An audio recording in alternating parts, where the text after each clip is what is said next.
कोलकाता में ईडी की छापेमारी को लेकर ममता बनर्जी और ईडी की लड़ाई में आज सुप्रीम कोर्ट की एंट्री हो गई और आज पहले ही दिन की सुनवाई में सुप्रीम कोर्ट ने ऐसी ऐसी बातें कही जो इस देश की राजनीति में ईडी छापेमारी सीबीआई जांच को लेकर चलाए जा रहे एक खास तरह के नैरेटिव पर बड़ा क्रैकडाउन जैसा हो सकता है। जस्टिस पीके मिश्रा और जस्टिस विपुल एम पंचोली के बेंच ने कहा कि कानून का राज बनाए रखने और जांच एजेंसी को आजादी से काम करने देने के लिए ऐसे मामले की जांच होनी जरूरी है, खासकर तब जब मामला ऐसा है जिसमें एक मुख्यमंत्री बीच रेड के दौरान फाइल उठाकर ले जाती है। सीएम के साथ प्रदेश का डीजीपी भी होता है। सुप्रीम कोर्ट ने इसे बेहद गंभीर माना है। सबसे पहले बताती हूं कि कोर्ट ने क्या क्या कहा। कोर्ट के मुताबिक केंद्रीय जांच एजेंसी की जांच में हस्तक्षेप या बाधा नहीं होनी चाहिए। सुप्रीम कोर्ट ने पश्चिम बंगाल पुलिस को मामले से रिलेटेड सभी सीसीटीवी फुटेज सुरक्षित रखने के निर्देश दिए हैं। ईडी अधिकारियों के खिलाफ दर्ज 4 एफआईआर को अगली सुनवाई तक के लिए स्थगित रखने को कहा है। ईडी की नई अर्जी जिसमें डीजीपी के निलंबन की मांग शामिल है, उस पर भी सुप्रीम कोर्ट ने ममता सरकार, पश्चिम बंगाल के डीजीपी और पुलिस अधिकारियों से 2 हफ्ते के अंदर जवाब मांगा है। मामले की अगली सुनवाई 3 फरवरी को होगी। दर्शकों, पूरे देश को झकझोर देने वाला ये पूरा मामला 8 जनवरी का है, जब कोलकाता में पॉलिटिकल कंसल्टेंसी और इलेक्शन मैनेजमेंट कंपनी आईपैक के दफ्तर में ईडी ने छापेमारी की। तब छापेमारी के दौरान चीफ मिनिस्टर ममता बनर्जी मौके पर पहुंची, अपने साथ कुछ फाइलें और इलेक्ट्रॉनिक डिवाइस ले गई। इस मामले की सुनवाई पहले हाई कोर्ट में होनी थी, लेकिन वहां जो कुछ किया गया वो आज सुप्रीम कोर्ट में एक्सपोज हो गया। 9 जनवरी को हाई कोर्ट में इतने लोग जमा हो गए कि सुनवाई हो ही नहीं पाई। आज सुप्रीम कोर्ट में ईडी ने दावा किया कि कोलकाता हाई कोर्ट में सुनवाई के दौरान टीएमसी ने प्लानिंग के तहत हंगामा करवाया। सबूत के तौर पर ईडी ने व्हाट्सएप चैट का स्क्रीनशॉट सुप्रीम कोर्ट को दिखाया, जिसमें टीएमसी नेता रामा हल्दर हाई कोर्ट में सुनवाई के दौरान भीड़ इकट्ठा करने में जुटे हुए थे। ये मैसेज टीएमसी वर्कर्स ने अपने अपने ग्रुप में शेयर किए। लीगल माइंड के नाम से ग्रुप बनाया गया था जिसमें ये मैसेज शेयर किए गए। 9 जनवरी को हाई कोर्ट में हुए हंगामे पर सुप्रीम कोर्ट ने तल्ख टिप्पणी की और कहा कि क्या हाई कोर्ट को जंतर मंतर में बदल दिया गया। ऐसे में पब्लिक पूछ रही है सवाल, ईडी की जांच में हस्तक्षेप, कोर्ट से ममता को झटका, अब आगे क्या होगा? यही है आज सवाल पब्लिक का।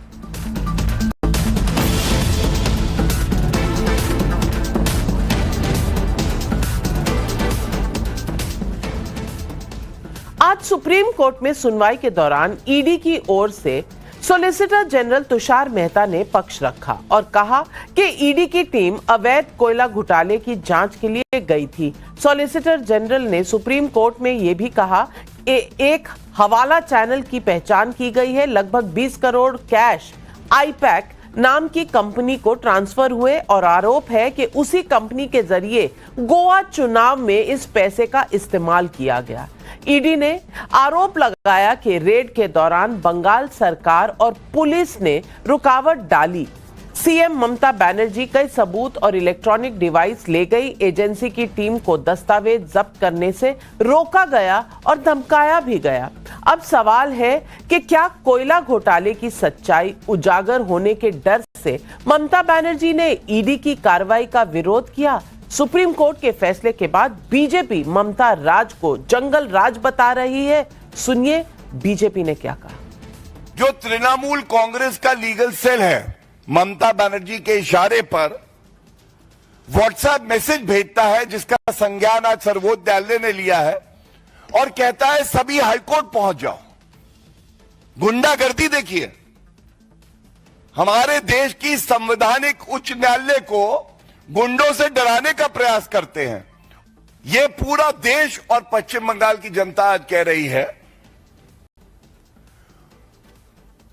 तुम इतना जो छुपा रही हो ममता बनर्जी, तुम इतना जो छुपा रही हो, क्या डर है जिसे दबा रही हो? अदालत को कड़े स्टेप्स लेना चाहिए और यहाँ बंगाल के लोगों की ऊपर से पानी भर रही है। लोग परिवर्तन करना चाहते हैं। छोटा मोटा धक्का तो मिलता ही है कोर्ट से, लेकिन अंतिम जो धक्का वो हम देने वाले हैं बंगाल में ममता बनर्जी को। सुप्रीम कोर्ट में सुनवाई के दौरान ईडी ने एक और बड़ी बात सामने रखी और आरोप लगाया कि केंद्रीय एजेंसियों की जांच में रुकावट का एक पैटर्न अपनाया जा रहा है। मैं इससे संबंधित कुछ फैक्ट्स आपके सामने रखती हूं। जब जांच के मुद्दे पर ममता और केंद्रीय एजेंसियां एक दूसरे के आमने सामने हो गई, 8 जनवरी को आईपैक के दफ्तर में छापेमारी के अलावा 27 अक्टूबर 2023 को जब राशन घोटाले में तत्कालीन मंत्री ज्योति प्रिया मलिक को गिरफ्तार किया गया, तब भी ममता बनर्जी मंत्री के बचाव में उतरी। 11 अगस्त 2022 को सीबीआई ने पशु तस्करी केस में तृणमूल कांग्रेस के नेता अनुव्रत मंडल को गिरफ्तार किया, तब भी बचाव में ममता बनर्जी उतरी। 17 मई 2021 को नारदा स्टिंग केस में सीबीआई ने टीएमसी नेताओं को गिरफ्तार किया, तो ममता बनर्जी 6 घंटे सीबीआई दफ्तर के बाहर धरने पर बैठ गई। 3 फरवरी 2019 को पॉन्जी घोटाले में सीबीआई कोलकाता पुलिस में टकराव हुआ, तो ममता बनर्जी 45 घंटे धरना दे चुकी। इसके अलावा भी कई मामले हैं। राशन घोटाले की जांच के दौरान जब ईडी टीम संदेश खाली में महिलाओं के शोषण करने के आरोपी शाहजहां शेख के ठिकानों पर छापेमारी करने गई थी, तो अधिकारियों पर हमला हो गया। आज कोर्ट के फैसले के बाद टीएमसी सांसद कल्याण बनर्जी और कांग्रेस नेता सुप्रिया श्रीनेत क्या कहते हैं वो भी सुनिए। Question is, whenever in a non-BJP state, central agency will interfere with the political party just before election, that is also not good. Last evidence which has been taken by them in this statement is 21st February 2024. Thereafter he was sleeping altogether. Now when the election is forthcoming, then he was jumping upon, ED is jumping upon. That is also the question now. मुझे ऐसा लगता है कि ED जो है वो Bharatiya Janata party का एक फ्रंटल बन चुका है। वो भारतीय जनता पार्टी का इलेक्शन डिपार्टमेंट है, एनफोर्समेंट डायरेक्टरेट बिल्कुल नहीं है।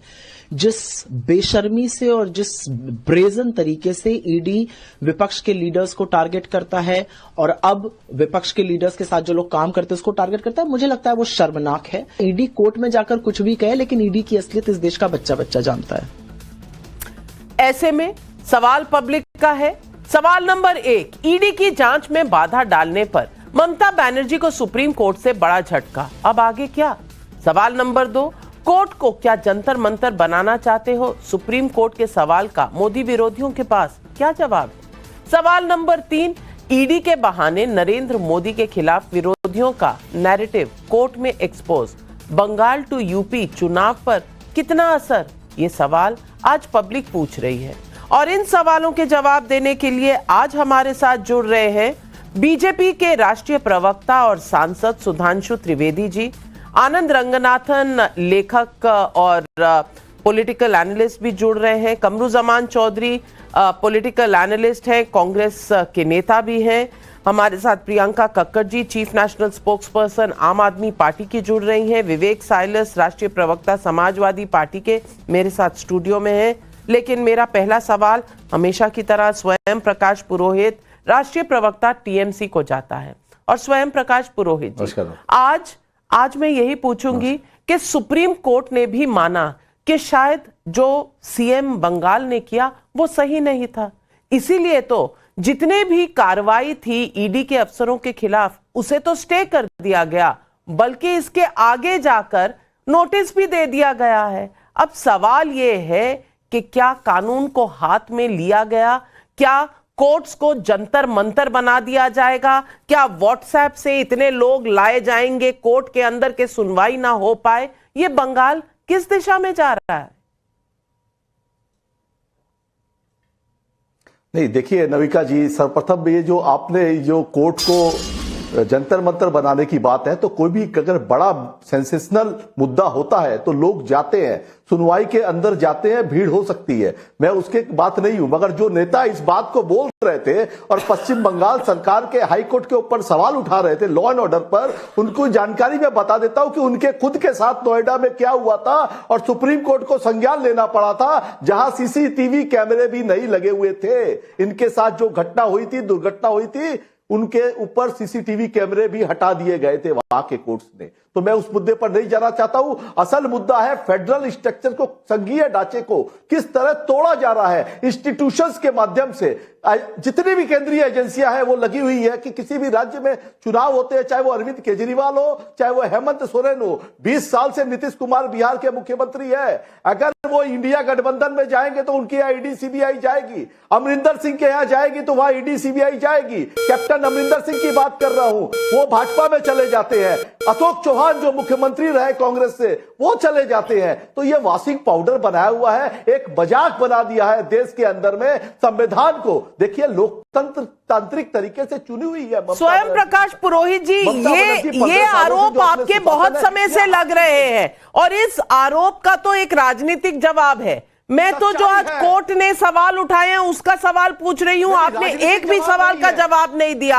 आपने कहा कोई सेंसेशनल केस हो तो भीड़ हो सकती है, लेकिन सेंसेशनल केस में एक व्हाट्सएप ग्रुप पर सर्कुलेट करके जानबूझकर भीड़ को बुलाने का आरोप आप पर लग रहा है, उसका क्या जवाब देंगे? 10 सेकंड नविका जी, अगर लीगल व्हाट्सएप मैसेज ग्रुप से अगर आप इसको ऑथेंटिकेशन मांग रहे हैं तो मैं इसका जवाब नहीं दे सकता हूं। भारतीय जनता पार्टी के नेता के पास कोई व्हाट्सएप ग्रुप का मैसेज जाता है और भाजपाई लोग के वकील नहीं जा सकते हैं क्या? वहां के समय यहां लोकतंत्र जिंदा है। यहां भारतीय जनता पार्टी के भी वकील है, तृणमूल कांग्रेस के भी सपोर्टेड वकील है। जो वकील सीपीएम को सपोर्ट करते हैं वो भी है, कांग्रेस को सपोर्ट करने वाले वकील भी है। यहां लोकतंत्र जिंदा है। माना तो सही आपने कि आपके लोग वहां गए हुए थे, लेकिन ये सवाल मैंने नहीं पूछा, ये सवाल आज कोर्ट में उठा है। अब सुधांशु त्रिवेदी जी, स्वयं प्रकाश पुरोहित जी कह रहे हैं लोकतंत्र ही इतना है बंगाल में, क्या करें, लोग आ ही जाते।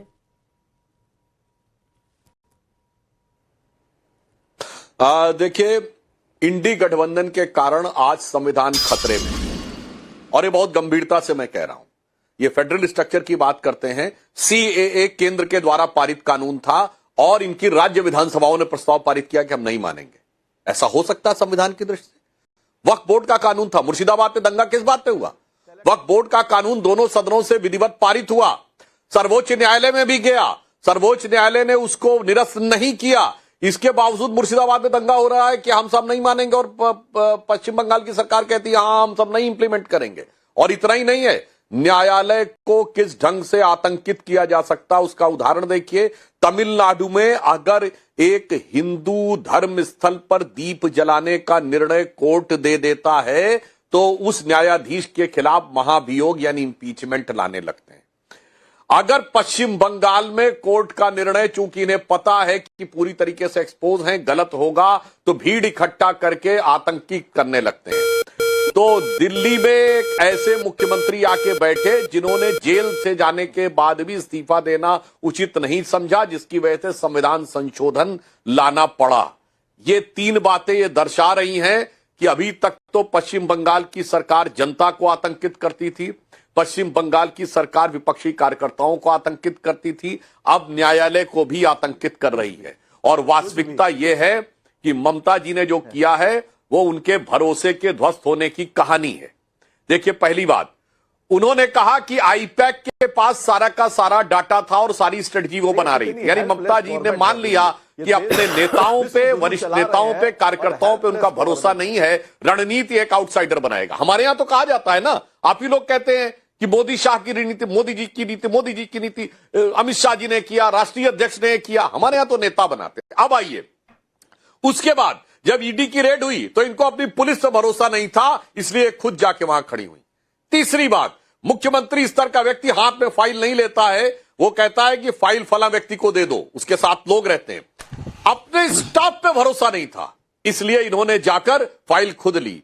और जो तृणमूल कांग्रेस के बिहाफ पे खड़ा हुआ मुद्दई बन के कोर्ट में, वो तृणमूल कांग्रेस का पदाधिकारी नहीं था, यह मुद्दा भी आया। यानी कोर्ट में जाने के लिए भी अपने पदाधिकारी में भरोसा नहीं, यानी अपना न नेता में भरोसा, न कार्यकर्ता में भरोसा, न पुलिस पे भरोसा, न अपने प्रशासन में भरोसा, न अपने पर्सनल स्टाफ पे भरोसा। इसीलिए पश्चिम बंगाल की जनता का भरोसा अब ममता जी से उठ गया है। यह बात उनको विधिवत समझ में आ गई है, इसलिए हो रहे हो। फिर मैं अंत में कहना चाहता हूं, बहुत गंभीर बात है, न्यायालय को तमिलनाडु से लेकर पश्चिम बंगाल तक जिस ढंग से आतंकित करने का प्रयास किया जाता है, और राहुल गांधी विदेश की धरती पे जाके मार्च 2023 में बोलते हैं democracy in India has finished. उनसे पूछा जाता है all institution, supreme court also, yes. जबकि फैक्ट यह है कि अधीर रंजन चौधरी जो पश्चिम बंगाल कांग्रेस के अध्यक्ष हैं, जो राहुल गांधी से पहले नेता प्रतिपक्ष थे, उन्होंने कहा there is no democracy in Bengal. यह कौन कहता है? पश्चिम बंगाल कांग्रेस का अध्यक्ष। और मल्लिकार्जुन खड़गे कहते हैं ममता बनर्जी जी के बगैर इंडी गठबंधन की कल्पना नहीं हो सकती to save the democracy in the country. अरे अपने कार्यकर्ताओं की प्रताड़ना और हत्या की कीमत पर भी जो पार्टी मोदी विरोध की राजनीति का चश्मा लगाकर सुविधा की राजनीति दिल्ली में कर सकती हो, आप सोचिए वो गठबंधन वाले देश को क्या भविष्य दिखाएंगे। प्रकाश पुरोहित 30 सेकेंड काउंटर। देखिए जी नहीं, काउंटर इतना ही है, ये जो दिल्ली में बैठ करके जो तानाशाही कर रहे हैं ना, इसीलिए इस तरह की बात कर रहे हैं। ये ममता बनर्जी पर सवाल कर रहे हैं, अरविंद केजरीवाल पर, हेमंत सोरेन पर सवाल कर रहे हैं। मगर एसआईआर से पश्चिम बंगाल में माध्यमिक अभी नोटिफिकेशन आया है कि 10वीं क्लास के जो माध्यमिक के देने वाले जो हमारा एडमिट कार्ड होता है, मुद्दे से भटकते क्यों है स्वयं प्रकाश पुरोहित जी? मुद्दा है आज कोर्ट में क्या हुआ, ईडी की रेड के मामले में क्या हुआ, एक प्राइवेट एजेंसी को बचाने के लिए मुख्यमंत्री और डीजीपी वहां क्यों पहुंचे? मुद्दा आज ये है। आप कहां जा रहे हैं? इसका मतलब इस डिफेंस में आपके पास कुछ नहीं है कहने को, चारों खाने चित।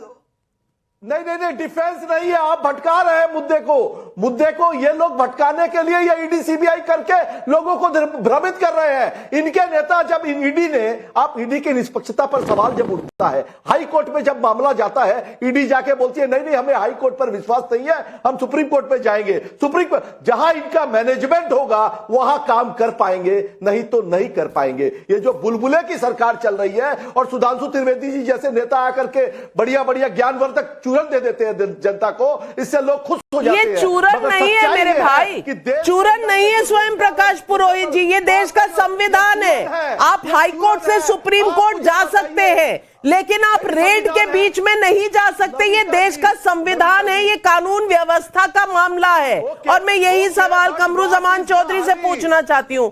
कमरू जमान चौधरी, क्या ये कोइंसिडेंस है, क्या ये महज एक इत्तेफाक है कि जब भी कोई इस तरह का एक्शन होता है ममता बनर्जी बाहर आ जाती है? 2019 में 45 घंटे धरने पे बैठ गई, तब भी एक सवाल पूछा गया था। फिर सीबीआई के मामले में किसी को अरेस्ट किया तो 6 घंटे धरने पर बैठ गई, और इस बार तो रेड के दौरान बीच में जाकर सामान ही उठाकर बाहर निकल आई। मैं पूछना चाहती हूं, आप लोग तो संविधान बचाने निकले थे ना, मैं संविधान के तहत दोबारा ये सवाल पूछती हूं कि ऐसा हक किसके पास है कि एक रेड के दौरान एक सेंट्रल एजेंसी काम कर रही हो, उसके दौरान आप बीच में बाधा डाल रहे हैं? और आज सुप्रीम कोर्ट ने इस पर संज्ञान लिया है और बंगाल को जिस तरह से नोटिस दिया है, उनके एफआईआर स्टे किए हैं, इसका मैसेज क्या है? संविधान कौन तोड़ रहा है? नाविका जी नमस्कार। सबसे पहले ये बात आपको समझना चाहिए, 15 साल ममता बनर्जी का शासनकाल में पहली बार हमको एज एन ऑपोजिशन ये लग रहा है कि ममता बनर्जी के खिलाफ इतना ज्यादा एंटी इनकम्बेंसी है, चाहे एसएससी स्कैम हो, चाहे आरजी कर हो, चाहे ओबीसी इशू हो, चाहे वाकफ का मुद्दा हो, या तो फिर बहुत सारे करप्शन का इशू। लेकिन कौन हेलो मैंने सिर्फ एक गाना गुनगुनाया कि दोस्त दोस्त ना रहा। ओके नाविका जी, मैं आपको देख नहीं पा रहा हूं, इसलिए कृपा करके मेरे को क्षमा कर दीजिएगा। तो पा रहे होंगे थोड़ा बहुत गाना, लेकिन मुद्दा का बात है 75 साल में नहीं सुन पा रहा हूं मैं। दोस्त हमेशा ही रहेगा, ठीक है ना। लेकिन जो मुद्दा का बात है, 75 साल में पहली बार इस तरह का एक सिचुएशन अराइज हुआ जहां पे एक मुख्यमंत्री जाकर केंद्रीय एजेंसी का जांच को रोकने का कोशिश किया।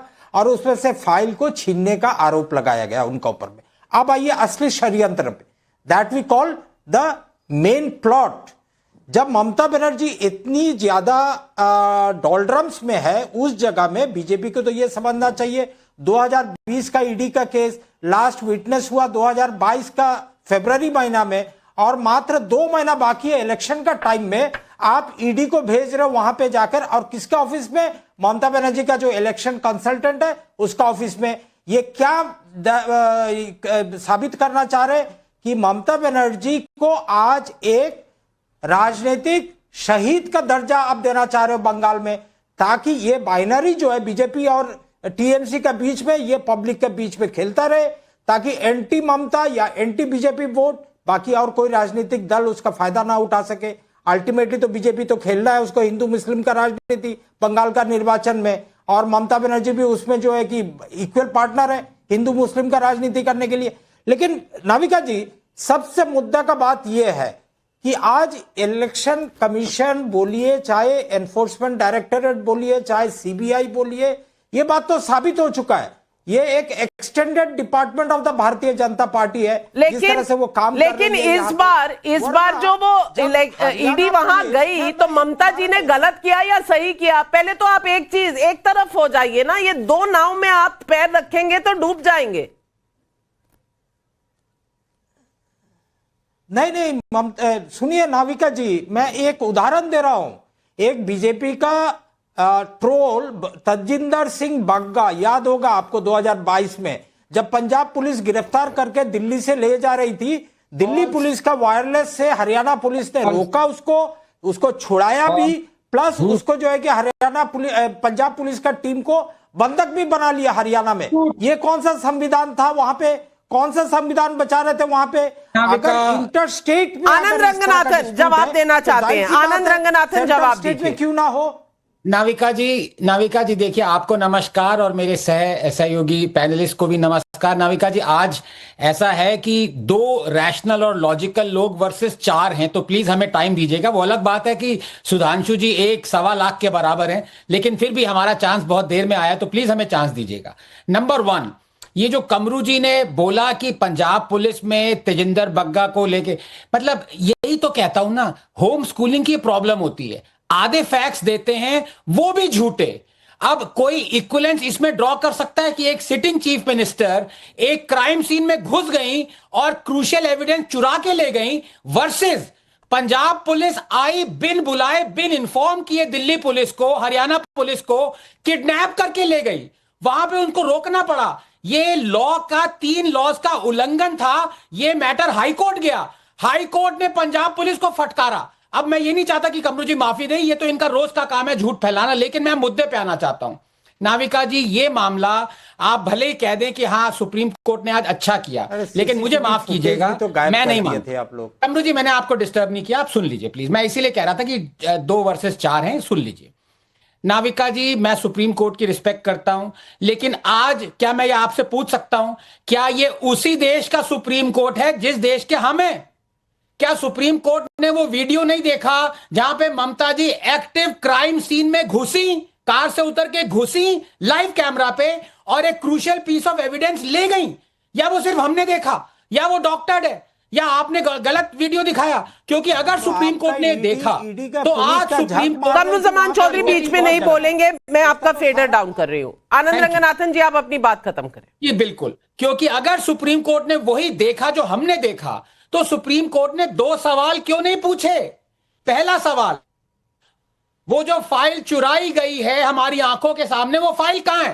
पहला सवाल ये पूछना था। दूसरा सवाल पूछना था कि अगर हम में से आम आदमी अगर वही करता जो ममता दी ने किया, तो बीएनएस के अंतर्गत 221 धारा, 248, 238, 239 का स्ट्रेट अवे उल्लंघन, FIR स्लैब, और हम जेल में होते। सुप्रीम कोर्ट ने इन दोनों पे बात क्यों नहीं की? और दूसरी बात मैं कहता हूं, बस 30 सेकंड में कहूंगा, कपिल सिब्बल जी डिफेंड कर रहे हैं ममता जी, आप जानते हैं अंजाम क्या होने वाला है, लेकिन मैं आपको वार्निंग दे रहा हूं नाविका जी, जब भी आप किसी चीज में फंस जाएं, कपिल सिब्बल जी को मत अपना लॉयर बनाइएगा। बहुत अच्छे आदमी हैं। That's unfair, Anand Ranganathan. Kapil Sibal ji has a long and very distinguished career, so let's not get let's not get personal. ठीक है, चलिए वो थोड़ा कटाक्ष था, लेकिन मैं इसलिए कह रहा हूं कपिल सिब्बल जी ने अपने डिफेंस में आज क्या कहा कि ईडी ने कोल स्कैम पे लास्ट एक्शन लिया था 2 साल पहले, जनवरी 224 में, और अब सडनली 2 साल बाद जागी है। सरासर झूठ है। ये नवंबर 21, 2025 का है। ईडी ने 40 से ज्यादा छापे मारे हैं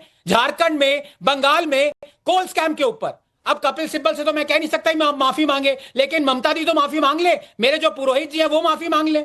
स्वयं पुरोहित जी आप जवाब दीजिए।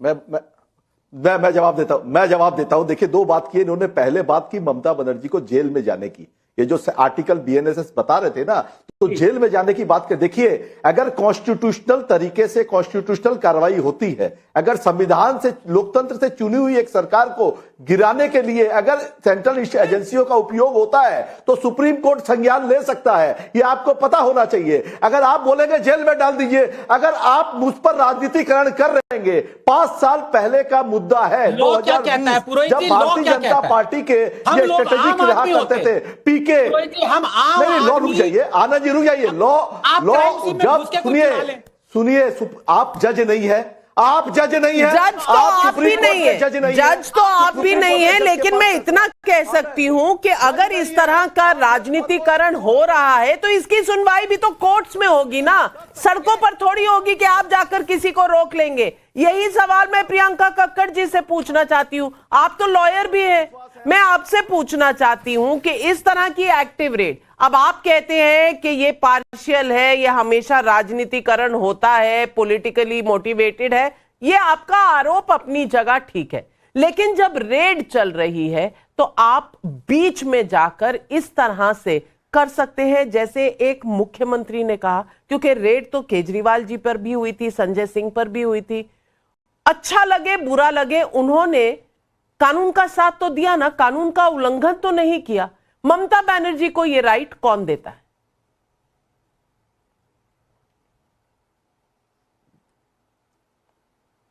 नविका जी, मुझे 2 मिनट दीजिएगा और मैं आपको बताऊंगी कि ये केस ईडी के 0.1 कन्विक्शन रेट को और नीचे कैसे लेके जाएगा।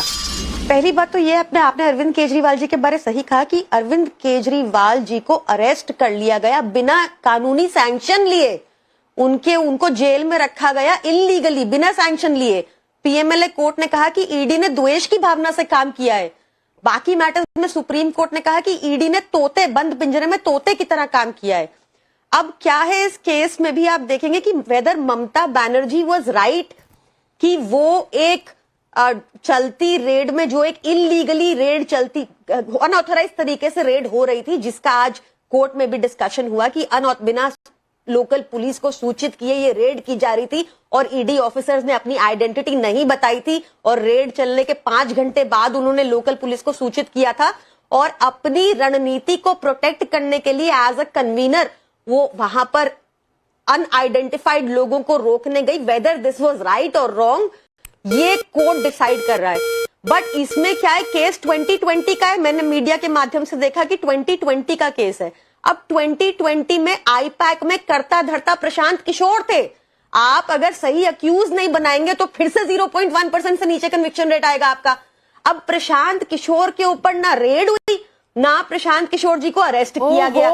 तो ये क्या एक और जगह मुझे गाने का मौका मिल रहा है, दोस्त ना रहा। प्रशांत किशोर जी तो आपकी भी इलेक्शन स्ट्रैटेजी कर चुके हैं, अब आप चाह रहे हैं कि उन पर आरोप होना चाहिए। सुधांशु त्रिवेदी जी, अनऑथराइज्ड रेड कर रही थी ईडी, इसका जवाब दें, और प्रियंका कक्कड़ जी जो कह रही हैं प्रशांत किशोर का सवाल, दोनों का जवाब।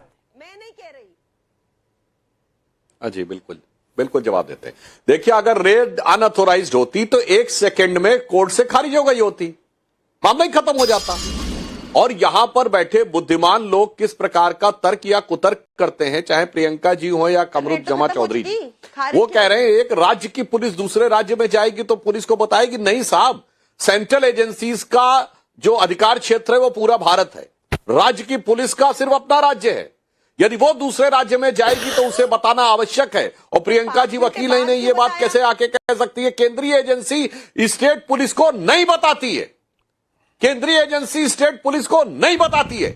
इनकम टैक्स का रेड होता है, अगर जरूरत होती है असिस्टेंट के लिए तो बुलाते, स्टेट पुलिस को बता के नहीं बनाते। इसलिए इस प्रकार के तर्कों से बचना चाहिए। मगर जो प्रशांत किशोर की बात कही उस पर मैं कहना चाहता हूं, इन्होंने बड़ा अच्छा याद दिला दिया कि 2021 में आईपैक ही इनका कार्य कर रही थी।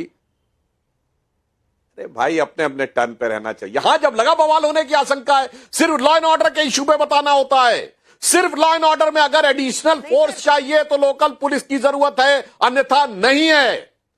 अब अपने अपने टर्न पे बोलिए। अब दूसरी बात कहता हूं, इन्होंने जो बात कही मैं दर्शकों को याद दिलाना चाहता हूं नाविका जी, 2021 में इनके आईपैक के में जब प्रशांत किशोर थे, जो मुख्य रणनीतिकार थे ममता जी के, उन्होंने कहा था हमारी गिनती 30 से शुरू होती है, 30% से। सबको पता है 30% मतलब साफ साफ मुस्लिम वोट के लिए, और जो टर्नआउट में अंतर होता है हिंदू और मुस्लिम वोट में, वो 30% 35% हो जाता है। मैं एक और बात कहना चाहता हूं, जब इनके रणनीतिकार 2021 में बोल चुके हैं कि उनकी गिनती 30 से शुरू होती है, तो तृणमूल कांग्रेस की स्ट्रेटजी में तो कुछ ही ढकी छुपी है ही नहीं। अरे खुली किताब है भाई, भ्रष्टाचार का पैसा पहुंचाओ और कट्टरपंथी और घुसपैठियों का वोट लो।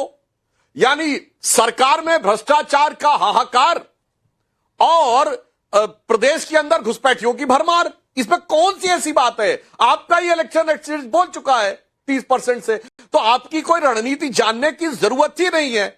आपके मंत्री पार्थो चटर्जी और उनके लोगों के यहां करोड़ों रुपए प्राप्त हो चुके हैं। तो भ्रष्टाचार और घुसपैठियों की भरमार, बस ये एक रणनीति है, इसमें कोई ऐसी ढकी छुपी चीज है बिल्कुल सही कहा आपने। लेकिन आनंद जी, आपने गौर फरमाया, कांग्रेस टीएमसी के खिलाफ बोल रही है, आम आदमी पार्टी प्रशांत किशोर के खिलाफ बोल रही है। मैं सचमुच कह रही हूं, आज की डिबेट का फ्लेवर एक ही गाना है, वो है दोस्त दोस्त ना रहा, और यही गूंज रहा है। पब्लिक सवाल पूछ रही है। सुरेंद्र भगत जयपुर राजस्थान से पूछ रहे हैं, 9 जनवरी को हाईकोर्ट में जिस तरह से भीड़ जमा करने का सुनियोजित प्लान बनाया गया, क्या अराजकता फैलाना चाहती थी टीएमसी? कमलेश सरकार का कोलकाता से सवाल है, केंद्रीय एजेंसियां जब भी कोई जांच करती हैं तो ममता बनर्जी विरोध में क्यों खड़ी हो जाती हैं? राहुल चौधरी मेरठ यूपी से पूछ रहे हैं, जिस तरह से आज सुप्रीम कोर्ट ने फैसला सुनाया, क्या मोदी विरोधियों का नैरेटिव फिर से जनता के सामने एक्सपोज हो गया? विवेक साइलेंस जी जवाब दीजिए। जनता वही पूछ रही है कि एक सीएम का कानून और आम कानून क्या अलग अलग है? देखिए नाविका जी, मुझे आखिरी में आपने मौका दिया, उम्मीद करता हूं थोड़ा समय देंगी। देखिए पिछले 10 साल से एक पैटर्न जरूर दिख रहा है कि जहां चुनाव होते हैं वहां 2 लोग जरूर पहुंचते हैं, एक ईडी और एक घुसपैठिए। आज तक नहीं समझ में आया, माननीय उच्चतम न्यायालय ने भी इस बात का संज्ञान लिया। आप बताना भूल गई, सुधांशु जी ने भी नहीं बताया इसको, कि आखिर उन जगहों पे रेड क्यों पड़ती है उन जहां पर चुनाव होते हैं। इसका भी संज्ञान माननीय उच्चतम न्यायालय ने आज लिया। बिल्कुल जायज है। और ये सारे पैनलिस्ट बोल चुके हैं, 2019 और 20 का केस है, अब 2026 में आ गया, चुनाव के बीच में ये रेड पड़ी, उसका फैसला माननीय उच्चतम न्यायालय करेगा। और वो तो बात की बात है। आप केजरीवाल का उदाहरण देख लीजिए, 2022 में उत्तर प्रदेश में देख लीजिए, कानपुर में रेड पड़ी थी, पम्मी जैन को कह के वो पीयूष जैन निकल आया, 200 करोड़ रुपए जमानत हुए, बरामद हुए वहां से, और लगातार उसमें भारतीय जनता पार्टी ने यह भ्रम फैलाया कि समाजवादी पार्टी के का आदमी था, 200 करोड़ रुपए मिले। हमने आपने डिबेट भी की, लेकिन एंड में क्या हुआ? वो पीयूष जैन निकला, वो भारतीय जनता पार्टी का आदमी निकला। वो 200 करोड़ रुपए कहां गए कुछ पता नहीं चला। आप छत्तीसगढ़ में देखिए क्या हुआ, किस तरह से महादेव का 5000 करोड़ का घोटाला, 5-10 करोड़ रुपए कार में निकले। आज छत्तीसगढ़ में कोई पूछने वाला है क्या? हेमंत सोरेन जी को 151 दिन आपने जेल में रखा बिना बात के, बाद में कोर्ट ने कहा कि केस ही नहीं बनता है। आज मुंबई में क्या हुआ? पब्लिक लगातार वीडियो बना रही है कि भारतीय जनता पार्टी के लोग किस तरह से वोटर्स के बीच में कैश बांट रहे हैं, चाहे वो मुंबई हो, औरंगाबाद हो, उल्लासनगर हो, नासिक हो, हर जगह से वीडियो आ रहा है। वहां ईडी ने अपनी आंखें बंद करके रखी हुई हैं। और आईपैक ने तो भारतीय जनता पार्टी के लिए भी काम किया है। इसको सुधांशु जी आप क्यों भूल जाते हैं? इनका सीधा सीधा फंडा है, ईडी से डराओ, धमकाओ, तो चंदा लो। आप चले जाएंगे, ईडी के लोगों का कॉलर पकड़ेंगे और सामान उठाकर चलते बनेंगे। आप यही कह रहे हैं? उसका फैसला माननीय उच्चतम न्यायालय को करने दीजिए। 14 दिन का टाइम दिया गया। सुधांशु जी, बाकी आरोपों पर जवाब दे दीजिए। देखिए, ऐसा नहीं है कि ईडी और सीबीआई की कार्रवाई अन्य जगहों पे नहीं होती। जिस राज्य में चुनाव आ जाता वहां पर ये न्यूज बनने लगती है, क्योंकि विरोधी दलों में एक छटपटाहट दिखने लगती है। और विवेक साइलेंस जी, ईडी की रेड तो छोड़िए, कांग्रेस तो आपके नेताओं पर रेड मार देती है।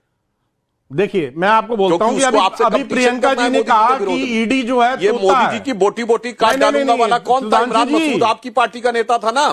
कांग्रेस उसको रेड में डाला, अपनी पार्टी में लाया, प्रदेश का उपाध्यक्ष बनाया और अब सांसद बना दिया। भाई साहब ऐसा है, इस बारे में तो आपके अंदर की समस्या है। और मैं एक और बात कहना चाहता हूं नाविका जी, देखिए कांग्रेस पार्टी का पश्चिम बंगाल में सीटें हैं 0। मैं अभी दर्शकों से कह रहा हूं, मैंने बिहार के बारे में बताया था कि 2010 के चुनाव में इनकी 4 सीटें 6% वोट 231 पे जमानत जब्त थी और हल्ला मचा रहे हैं, चोरी हो गया, चोरी हो गया, चोरी हो गया। मैंने सदन में जिस दिन बोला था उस दिन 34वां दिन था, 30वां दिन था चुनाव का परिणाम आए। मैंने कहा 45 दिन के अंदर मांगो सीसीटीवी की फुटेज, नहीं मांगी। मगर वास्तविकता यह है बंगाल में कांग्रेस की 0 सीट है। फिर मैं दर्शकों से कह रहा हूं 0 सीट है और 0 सीट वाला भी हल्ला मचाएगा कि साहब वोट चोरी हो गया, वोट चोरी हो गया। इसलिए नाविका जी, जो आपने इनके लिए गीत बोला था ना, अरे भाई लगातार मत बोलिए भाई। चलिए, जनता तो सबको एक्सपोज करे। एक मिनट, विवेक साइलेंस जी, अभी यूपी के चुनाव में समय है, लेकिन जनता सबको एक्सपोज करती है समय आने पर। जनता ने एक्सपोज किया, बीजेपी की जगह ज्यादा सीटें उत्तर प्रदेश में आपको दे दी 2024 में। आज कलकत्ता में कौन एक्सपोज हुआ ये दुनिया जानती है। लेकिन पब्लिक के सवाल है। आनंद रंगनाथन जी आ रही हूँ, राम कुमार शर्मा करनाल हरियाणा से पूछ रहे हैं, अगर ममता बनर्जी ने कुछ गलत नहीं किया तो ईडी से डर किस बात का? यही तो बड़ा सवाल है। आनंद प्रकाश कोलकाता से पूछ रहे हैं, ममता बनर्जी खुद प्रेस कॉन्फ्रेंस कर क्यों नहीं बता देती कि उस ग्रीन फाइल में क्या था? क्या टीएमसी प्रवक्ता बताएंगे? पहले आनंद रंगनाथन और फिर पुरोहित जी आपके पास आए। जी थैंक यू नाविका जी। आपका कि देखिए ऑपोजिशन के लिए ये हो गया है दोस्त दोस्त ना रहा, लेकिन बीजेपी के लिए है दुश्मन दुश्मन ना रहा। ये आधे लोग कहीं बीजेपी में ना आ जाए इसका खतरा है काफी। पिछली बार 70 लोग गए तो थे, भारतीय जनता पार्टी में 70 लोग गए थे। हाँ, और यहीं बैठ के आप सरकार भी बनवा रहे थे। अरे आप बनवा रहे थे सरकार भारतीय जनता पार्टी की, लेकिन क्या हुआ? 213 सीट जीत के आई ममता जी वहां से। हाँ सुनिए, हाँ वही दोस्त ना रहा, प्यार ना रहा। पिछली बार भी यही हो रहा था। नहीं, विवेक साइलेंस जी, जीत हार अपनी जगह है, कानून तोड़ने की बात अलग है। आज की डिबेट कानून तोड़ने पर है। क्या पॉलिटिकल वेंडेटा का कारण लेकर आप कानून अपने हाथ में ले सकते हैं? आज ईडी ने यही सवाल उठाया है, क्या कोर्ट्स भी जंतर मंतर बन जाएंगे? क्या ये देश बनाना रिपब्लिक बन जाएगा? सवाल इस बात का। आनंद रंगनाथन नहीं, देखिए मैं अब सीधे, क्योंकि मेरे पास ज्यादा टाइम नहीं, इंटरप्ट होने वाला हूं मैं। क्या जैसे विवेक जी जो कह रहे हैं, मैं 15 साल से कह रहा हूं यूपीए के टाइम से, क्या ईडी केज्ड पैरेट है? हाँ है। क्या ईडी प्रेफरेंशियली ऑपोजिशन लीडर्स पे रेड करती है? हाँ करती है। लेकिन एक बात आप नहीं बता रहे विवेक जी, कि पीएमएलए केसेस में जहां पे एडजुडिकेशन जुडिशरी की तरफ से हो चुका है कि कौन कन्विक्टेड है कौन एक्विटेड है, वहां पे ईडी का कन्विक्शन रेट 98-95% है। आपने गलत कहा। सुनिए ना आपने कहा मुझे नहीं, मेरे पास समय कम है और ये बंगाल का भी मुद्दा है, तो मैं पुरोहित जी भी कहना चाहती हूँ। और पुरोहित जी, आज जनता पूछ रही है ग्रीन फाइल में है क्या? हाँ। क्यों उठाकर चली गई? क्या था उसमें? किस बात का डर है? इसका तो जवाब दे दीजिए। सीधा सा जवाब देना मुझे। नहीं, देखिए आपके चैनल में अभी जब डिबेट हो रही है, अगर कोई प्रवक्ता दूसरे प्रवक्ता को चोर बोलेगा तो आप उससे माफी मंगवाएगी। मुझे आपकी निष्पक्षता पर विश्वास है। मगर जब देश का प्रधानमंत्री किसी व्यक्ति को चोर बोलता है, सरेआम मंच से हजारों लाखों लोगों की करोड़ों लोग देखते हैं, और वो व्यक्ति फाइनेंस मिनिस्टर ऑफ महाराष्ट्र बन जाता है, उस व्यक्ति के लिए क्या देश का प्रधानमंत्री माफी मांगेगा? नहीं मांगेगा। आप यही है पॉलिटिकल वेंडेटा। इसी से समझ में आता है कि चाहे वो महाराष्ट्र हो, सुधांशु जी 30 सेकंड जवाब दे दीजिए। ये ग्रीन फाइल की बात नहीं बनाएंगे। जब भी मैं ग्रीन फाइल पूछती हूँ मामला इधर उधर कर देते हैं। जिन आरोपों की ये बात कर रहे हैं उस पर सत्ता में रहते हुए उन्होंने खुद कहा कि इसमें कुछ भी नहीं था। शारदा स्कैम पे टीएमसी का ऑफिशियल स्टैंड है कि ऐसा कुछ भी नहीं था, बाद में बोलने लगते हैं। पर मैं अंत में सिर्फ इतना कहना चाहता हूं नाविका जी, आपने गीत ये कहा कि दोस्त दोस्त ना रहा, आनंद रंगनाथन जी ने कहा कि दुश्मन दुश्मन ना रहा, मगर हकीकत में इन दलों की आपस की स्थिति जानते क्या है? अभी देखिए कांग्रेस कम्युनिस्ट 0 हो गए 2021 में, फिर भी कैसे खुश हैं कि भाजपा 77 पे रह गई, ममता जी 2213 पे। तो मैं इनसे कहना चाहूंगा, इनकी स्थिति यह है कि आग लगे हमारी झोपड़िया में, हम गावे मल्हार। मगर ये आपस में कभी चुनाव में साथ आते हैं, कभी अलग हो जाते हैं। तो ये जितने दल हैं, कांग्रेस, टीएमसी, समाजवादी पार्टी, ये कभी साथ होते हैं, कभी अलग हो जाते हैं। इन पे वो गीत की पंक्ति लागू होती है कि मिलो न तुम तो हम घबराएं, मिलो तो आंख चुराएं, हमें क्या हो गया है। बिल्कुल। और एक और भी गाना लग सकता है कि बेगानी शादी में अब्दुल्ला दीवाना, कांग्रेस का यही हाल है। लेकिन हमने एक सर्वे किया, बंगाल चुनाव से पहले ईडी छापेमारी मामले में सुप्रीम कोर्ट का आज का फैसला ममता बनर्जी के लिए कितना बड़ा झटका। 24,000 लोगों ने पार्टिसिपेट किया। ममता की मंशा एक्सपोज हो गई। 85% लोग कहते हैं चुनाव पर कोई असर नहीं, 13%, 2% लोगों का कोई मत नहीं है। 85% लोग मानते हैं कि ममता बनर्जी की मंशा अब एक्सपोज हो गई। यही है पब्लिक का व्यू, और जब पब्लिक पूछती है सवाल तो जवाब देना ही पड़ता है।